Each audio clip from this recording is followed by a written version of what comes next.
I sat in my car near the back of the parking lot, looking toward the Nordstrom storefront. It was dark out, and the store would be closing in an hour. I had my ski mask rolled up on my head. I was ready to pull it down when the time came. I clipped my wearable camera to the collar of my black, long-sleeved shirt and then pulled on my thin black gloves. The camera was small and discreet, but it wasn't completely hidden. I was concerned that someone might see it and try to take it from me. Or worse, try to hurt me for recording the coming action. An SUV rolled past slowly. I had parked nose out for a quick getaway, so I peered out the windshield, looking to see if the SUV was loaded with people dressed like me. The windows were tinted, but I thought I could see several figures hunched in the back of the vehicle. For the 10th time, I wondered how many people would show up. My heart was starting to beat harder as the clock ticked toward the designated time, 8:05 p.m. Ever since flash mob robberies had become a widespread problem, law enforcement officials across the country had been struggling to combat them. And for a little while, it worked. Not that they had much success in stopping them from happening. Then again, stopping crimes from happening isn't really what police do, although it's a common misconception. Instead, police determine ways to prosecute those who participated in the large-scale smash-and-grab style robberies. Since much of the organization for these robberies happened on social media websites, law enforcement found ways to work with social media companies in identifying the perpetrators. The whole thing about flash mob robberies was that they used overwhelming force, anywhere between 10 to 50 people flooding into a store at once, and were over before the police could respond. When they were a novel criminal act, the police had a hard time catching anyone who participated. But, as is always the case, the police adapted and changed their tactics to catch the perpetrators. After that, it wasn't long before the criminals adapted as well. Instead of organizing on social media platforms, flash mob robbery organizers turned to the dark web, where they couldn't be traced by law enforcement. At least, not yet. As a journalist, I'd been writing about the dark web for many years. I'd also been developing relationships with criminals who frequented the dark web. When one of my sources told me about this flash mob, I knew I had to take part. Not that I was planning on stealing anything. I just wanted to record the chaos up close and then write about it. It would make a great story, especially with the accompanying video footage. I already had the background, how the organizing took place on the dark web. I'd even used my source's credentials to log into the dark web forum where they discussed the details. It was fascinating. The constant battle between cops and criminals was my specialty, and I had a pretty large readership. My Substack was growing nicely. It was how I made my money. But I'd never before actually participated in a criminal act. Even though I wasn't planning on stealing anything, I could still be arrested for being a part of the group. I could be charged with disturbing the peace, trespassing, or a half dozen other things. So hopefully I wouldn't be caught. I watched out my windshield as a minivan drove past and backed into an empty parking spot on the other side of the aisle. I looked at my dashboard clock. It was 8:03. 2 minutes.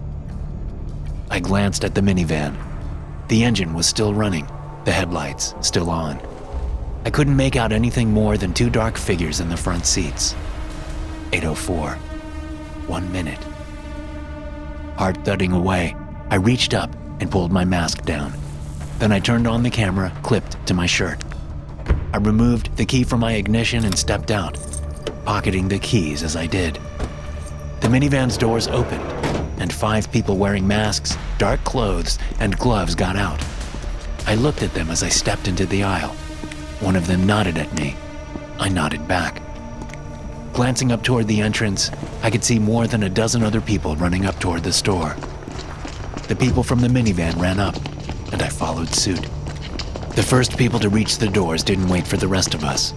They ripped the doors open and rushed inside, but we weren't far behind. By the time I stepped into the perfumed department store, The place was in chaos. A couple of women were screaming. A security guard was shouting as he ran toward the mob. A robber stepped up to the guard and shot him in the face with a spray of liquid. Mace. The guard turned around and lurched away as the mob went after designer handbags, jewelry, and expensive perfumes. There was a frenetic energy among the robbers. They moved with quick steps, their heads swiveling as they peered around for threats. To make it look like I was participating, I grabbed an expensive-looking purse, planning on dropping it before I left the store. As I was turning to get my camera a full view of the chaos engulfing the store, I spotted two people. They were clearly men from their builds and the way they moved. They walked with purpose down the aisles from the front doors. They didn't move with the nervous, adrenaline-fueled energy of the other robbers. They seemed to have a specific goal in mind, and they weren't rushing to get to it. Acting on some deeply ingrained instinct, I waited for them to pass before following them through the store. They didn't even glance at any of the products as they moved toward the fitting rooms in the women's clothing section. Staying back a good distance, I followed, slowing as they reached the fitting rooms. Crouching behind a clothing display, I was able to duck down as one of the men glanced over his shoulder in my direction. I didn't think he'd seen me, and a moment later, there was an electronic chime to indicate someone had gone into the dressing rooms. When I stood up again, there was no sign of the men. Unable to keep my curiosity in check, I moved closer to the fitting rooms. When I got to them, I stopped outside the entrance and listened. "Wait!" A man shouted from inside. "Wait! I didn't know, okay? I didn't know! Please!" "You've been warned twice now," Another voice said. "You knew what would happen if you fucked with him." "Asher? That's you, isn't it?" The first voice said. "Please, Asher, it won't happen again. It won't." There was a muffled sound, like a man grunting. I stepped closer, leaning through the doorway, and nearly jumped out of my skin when the motion sensor chime sounded. Jerking back from the fitting rooms, I scrambled to find cover.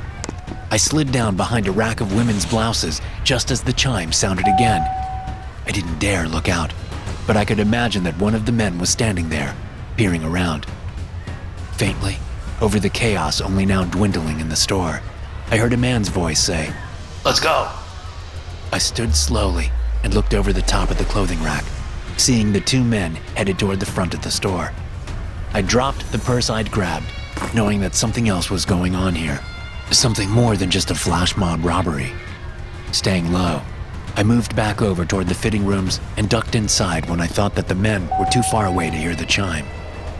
At first, I didn't see anything. It was just a normal dressing room with 4 booths. Then a splash of color caught my eye at the farthest booth from the entrance. Blood on the floor under the dressing room door. Swallowing, I moved toward the booth. I reached out and opened the door. "Oh, Jesus!" Blood was splashed all over the interior of the dressing room. It dripped down the walls, puddled on the bench, and stained the full-length mirror on the inside of the door. A man in a maroon dress shirt and black slacks lay on the floor, his throat torn open. He wore a name tag above his left breast pocket that read, Rick Larea.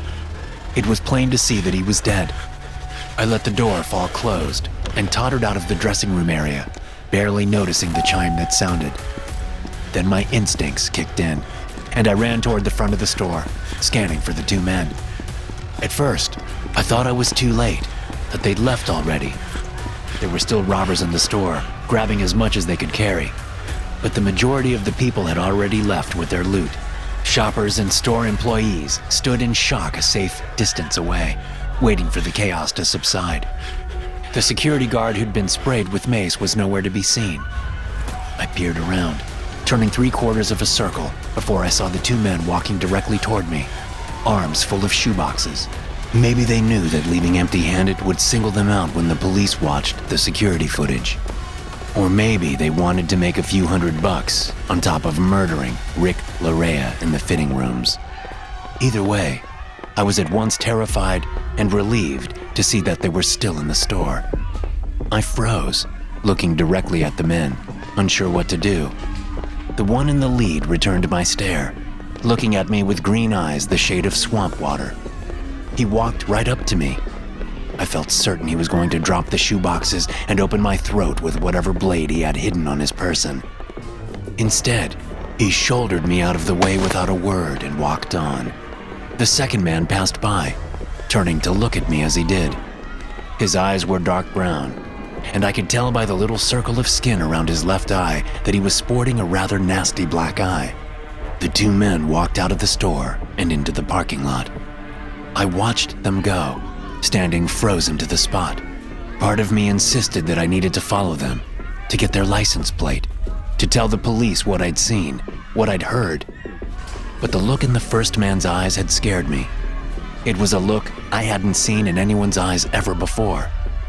It was an emptiness that was so huge, so endless, that I knew it wouldn't take much to swallow me up. They were the eyes of a psychopath. I wondered if he was Asher, if he was the one who'd killed the Nordstrom employee in the fitting room. It didn't take much imagination to assume that these men had organized the flash mob for the chaos that would give them cover to commit their murder. The last of the robbers stormed past me and out the doors.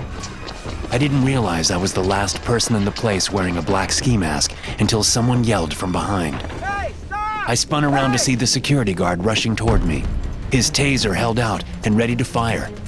His eyes were puffy and bloodshot from the mace, which was probably the only reason he missed me when he fired the taser gun. I ran out into the parking lot, booking it toward my car as tires squealed while robbers fled the scene. Pretty soon, my own car tires were screeching as I rushed out of the parking lot. Only when I got onto the main road did I slow to a reasonable speed.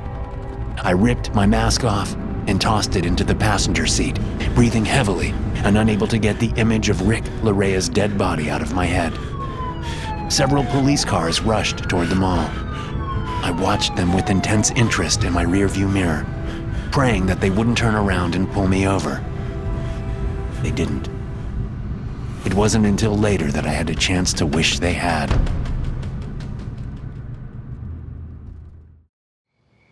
By the time I got to the house I shared with two roommates, I had started to wonder why I didn't stay at the store to wait for the police. I was acting on instinct, knowing that I could still be charged with taking part in the robbery, even if I hadn't taken anything. I could still be charged for other, lesser crimes, like trespassing, and trouble with the law was the last thing I needed. So as I unlocked the front door, I was thinking of a way to anonymously let the police know what I'd seen. And the first step was reviewing the video footage I'd collected during the robbery. I said hello to Aubrey, who sat in the living room eating her dinner and watching Netflix. She answered around a mouthful of burrito. Moving down the hall to the bedrooms, I passed my other roommate's room. Nate's door was open, and I glanced inside, seeing him sitting at his desk, playing a game on his computer. He had his headphones on, so I didn't bother trying to greet him.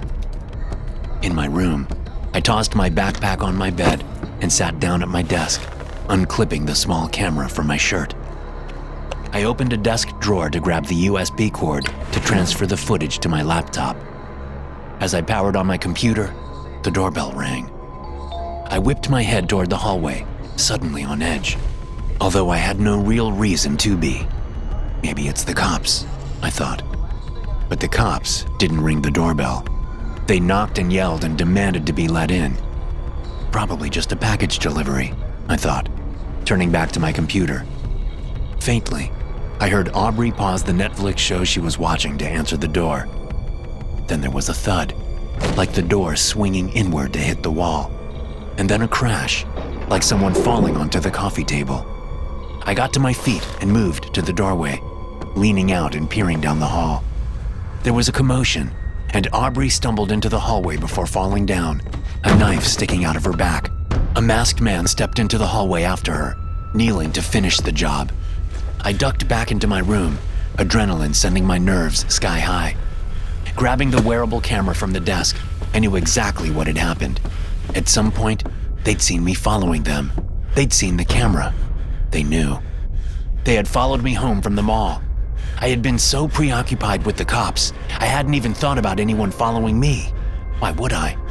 Shit like that didn't happen in real life, did it? Apparently, it did. It was happening to me, right now. Jamming the camera into my pocket, I looked around briefly for a weapon before dismissing the idea. I had left my phone at home, so the police couldn't pinpoint it as being at the mall during the flash mob robbery. So I grabbed it off the desk and dialed Nate's number while simultaneously moving to the window that led out to the backyard. I opened the window while the phone rang. Pick up, I mumbled. When I was in the backyard, I slid the window closed and pressed my back up against the house as Nate answered. Hey, dude. He said. What's... You have to get out of the house, now, I whispered. Go out your window, right now. There was a moment of silence in which I could sense his disbelief. Are you messing with me? Nate suddenly grunted. I heard his phone fall to the floor, and then there was a sound like tearing fabric, followed by wet gurgling. Oh, fuck, I said, hanging up and dialing 911. The phone rang once before the sound was interrupted by the crashing of glass to my right. The window exploded outward, my laptop flying out and crashing into the grass. Before I could fully register what had just happened, an arm reached out through the window and grabbed for my neck. I managed to duck away from it, and the arm only caught my right hand, which had been holding my phone up to my ear. I jerked my arm away, freeing my hand but losing the phone in the process. Without looking back, I ran for the wooden fence our house shared with the property directly behind. I clambered over the fence and ran directly up onto our neighbor's back porch, slamming my palms against the sliding glass door. I could see a woman and a teenage daughter inside, watching TV. They both screamed as I hit the glass door. Help! I shouted. Help me! Let me in! The woman darted up from the couch and ran out of the room, leaving the shaking teenage girl staring at me. I tried to open the door but found it locked. Just as I was about to run around to the front of the house, a man came rushing into the living room with a shotgun in his hands. Yes! I said. Yes! They're after me! It took me a long moment to realize that the guy didn't have his shotgun out to help me. It was to hurt me. I turned to run off the porch, hoping he wouldn't shoot me in the back, when I saw one of the masked men stepping onto the porch. He had a bloody knife in his right hand. It had a savagely curved blade and a hole for the finger, to keep it steady as he did his work. I dodged to the left, making like I was going to run that way and jump over the side of the porch. The masked man moved quickly, juking that way. He was fast, faster than me. He closed in, not saying a word, readying the knife. In one last desperate plea, I glanced over my shoulder at the man still holding the shotgun. I could see in his eyes that he'd seen the masked man. And without speaking, I tried to convey one word to him. Help. Turning back to the masked man, I took the camera out of my pocket. Here, you can have it. I didn't see anything. Didn't hear anything. I have no idea who you are. He was only a few feet away now. His green-eyed gaze felt like 2 needles on my skin. The blackness of his pupils seemed hungry, searching for its next victim. He shoved a lawn chair aside without moving his gaze. My back pressed up to the glass. I knew I only had one thing left to try. So I let my legs go limp, sliding down to hit the wooden porch. I fell to my side, covering my head with my hands. The glass door shattered as the man with the shotgun fired. The masked man flew back from the blast, landing on the porch steps, the knife flying from his hand. Holy shit! The man with the shotgun said as he stepped through the shattered window, his house slippers crunching on glass. He was going to kill you! I shot him! I fucking shot him! I sat up, shaking little bits of glass off me, hardly believing I was alive. Jeremy? A woman screamed from inside the house. Are you okay? I'm okay! Just call 911! Jerry answered. I'm talking to them now! They're on the way! Jeremy moved toward the masked man, shotgun still held in his hands. The back porch light wasn't on, so it was dark in the backyard. Only a little bit of light came from the television in the living room. Jeremy stopped next to the masked man, looking down at him. Shit, he said. That's crazy. He turned to look over his shoulder at me. I almost shot you, man, he said. I almost... Look out! I screamed a split second after noticing the other masked man emerging from the darkness at the side of the yard. Jeremy tried to get the shotgun up, but the masked man was faster. He had a knife identical to the first man's, and he used it to slash the fingers of Jeremy's left hand where they held the handguard. Jeremy screamed and dropped the shotgun, turning to run away. The masked man jammed the blade into Jeremy's back. I slammed my hands against the porch in an effort to get quickly to my feet, not thinking about all the glass. Shards sliced into my hands as I got myself up and ran into the house. Thinking it likely that the second masked man would pick up the shotgun and shoot me in the back, I took a left out of the living room and into what I quickly saw was the kitchen. A woman screamed as I stepped into the room, rushing at me from my left. She stabbed me with a knife, sinking the blade into my left arm. Acting out of self-preservation, I reached on the counter behind me for something to use to defend myself. Still screaming, she pulled the blade out and moved to stab me again. My hand closed around something hard and cool, something made of glass. I only realized what it was as I swung it at her. The blender hit her head, the tempered glass shattering with the impact. She fell unconscious, but her momentum took her forward even as her muscles went limp. Her face smashed into the corner of the counter, her neck snapping back as she fell to the kitchen floor. The other masked man stepped into the kitchen doorway. He had the shotgun in his hands. I turned and ran out of the kitchen, into the connected dining room. The man fired, and the wall exploded behind me. Bolting through the dining room and into a sitting room at the front of the house, I caught a glimpse of the teenage girl who'd been sitting on the couch while I slammed into the sliding glass door just minutes ago. She was hiding behind a chair in the corner of the sitting room. When she saw me, she screamed and ran out of the room, yanking open the front door. I followed her out into the night. She glanced over her shoulder, eyes wide and wild. She clearly thought I was chasing her, and I knew anything I said wouldn't disabuse her of that notion. The important part was that she was safe. She was running away from the murderer in the house, the man with the shotgun. But as she ran toward the street, I saw the SUV coming from the right. I yelled for her to stop, but she didn't listen. She took 2 steps into the street before the front of the SUV smashed into her. The vehicle bumped up as it ran over her with the front left wheel. Then it came to a stop directly in front of me. I slowed, unable to believe what I'd just seen. I was vaguely aware of the window of the SUV rolling down. Finally, as alarm bells rang in the back of my mind, I looked up from the mangled remains of the teenage girl, and I saw a masked man pointing a gun at me from the driver's seat. 3 of them, I thought with numb acceptance. 2 killers and a driver. The gun spoke, barking into the night. I felt the structure of my body change as the bullet entered, but my brain wasn't putting it together. I looked down and lifted my shirt, seeing the hole just above my belly button. As blood seeped out of it, I sat on the concrete walkway. The man in the SUV aimed his pistol at my head, but before he could fire, 2 police cars tore around the corner, sirens blaring and lights flashing. He glanced in his side mirror and then hit the gas, running over the girl's body with the rear left wheel as he sped away. One of the police cars chased after him while the other one came to a stop a couple of feet from the girl's body. The cop jumped out of the cruiser and leveled his pistol over my head, yelling at someone to put the gun down. I fell back into a lying position, seeing the masked man with the shotgun upside down in my vision. I watched him raise the weapon toward the cop, and then I watched him get blown away by the officer. As the echoes of the officer's gunshots faded away, I looked up at the stars and thought about the trail of death I'd left behind me. Both my roommates and an entire family were now dead, not to mention the man in the Nordstrom, Rick Larea. It's scary how quickly things can change. When I started looking for my next story, there was no way I could have foreseen how many people would die as a result of my actions. Maybe it would have been better to just let them kill me. It would have saved at least 3 lives. But there was no way I could have just stood by and done nothing. No way. For all we humans think ourselves more in control than other animals, there's no overriding certain instincts. And the most ingrained of all is the instinct to survive. To keep on living, no matter what. Even if it leaves a trail of death and destruction behind you.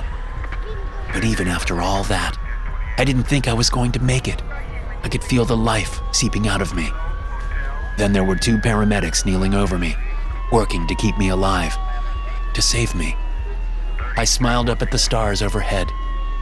Maybe I would live after all. Thanks for listening. If you enjoy these stories, be sure to subscribe to the podcast and check out some more of my episodes here.